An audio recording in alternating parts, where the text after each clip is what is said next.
Hi everyone, and welcome back to another episode of Coach's Corner, brought to you by Grippin.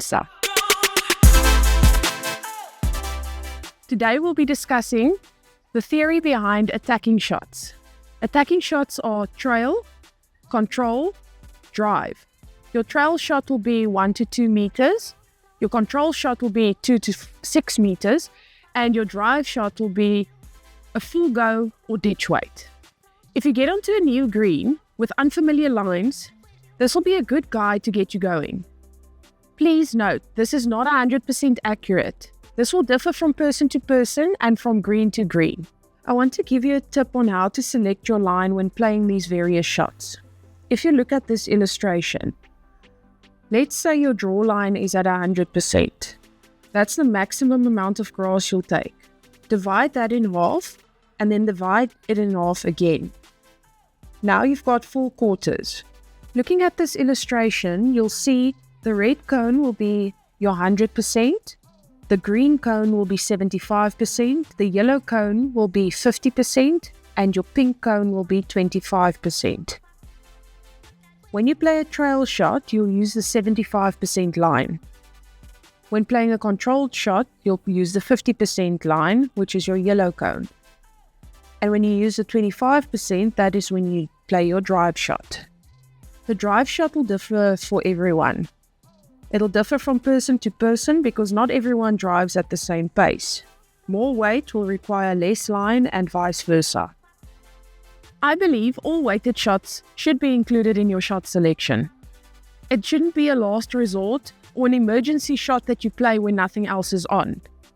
And to be able to play these shots confidently, you need to practice them. There are various exercises that you can do for attacking shots. Something important to remember when you're doing a trail exercise and a control exercise is to place an object behind your target. So if this is your target, you've got the mat and you've got a jack on top of it or a hockey ball. I want you to place a cone about 1 meter or 2 behind for the trail shot, just a little bit to the side so that when you bowl, this is where your bowl would end if you had to pick up the jack. Then, for your control shot, you put your cone even further. So the reason why I want you to do this is so that you've got a visual object that you use in practice, and it's easier then to remember in a game or to visualize in a game that you'd like to draw to 1 meter or 2 behind your target. This will help you with your weight control, and it'll also just give you that confidence that you need, knowing that you've practiced this before.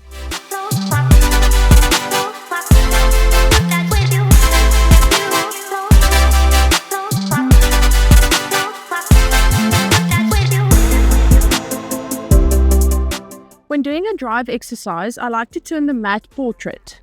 I use a hockey ball because it doesn't travel that far if you hit it, and it also doesn't damage your club's property, the jacks that they've got here. If your club has sponges or anything to protect their banks, please use them or please set them up before you do your drive exercise. It's just basic respect to your greenkeepers and the hard work they do.